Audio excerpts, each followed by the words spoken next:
شداد اپنی بنائی ہوئی جنت میں داخل ہونے سے پہلے ہی ہلاک ہو گیا اور نہ اس نے اس میں قدم رکھا اور نہ ایک لمحہ بھی اس سے فائدہ اٹھا سکا۔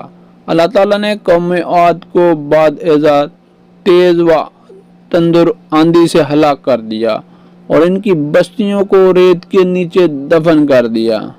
یہ قصہ ہمیں یہ سبق دیتا ہے کہ جو انسان اللہ کے مقابلے میں کھڑا ہوتا ہے، جو اللہ سے شرک کرتا ہے، اللہ تعالیٰ اسے دروازوں تک تو پہنچا دیتے ہیں مگر اندر داخل نہیں ہونے دیتے۔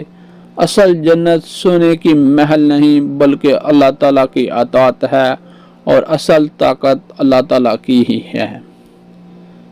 یہ واقعہ ہمیں سکھاتا ہے کہ عبرت کے لیے بیان کیا جاتا ہے اور عقیدت قرآن سے لیا جاتا ہے اور تفسیر روایات سے۔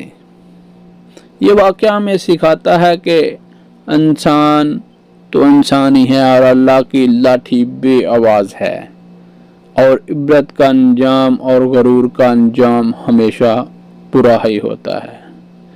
تو thanks for watching, thanks for supporting, thanks for following. اللہ حافظ۔ ملتے ہیں نیکسٹ ٹاپک میں ایک اچھے سوچ کے ساتھ، ایک اچھے انداز کے ساتھ۔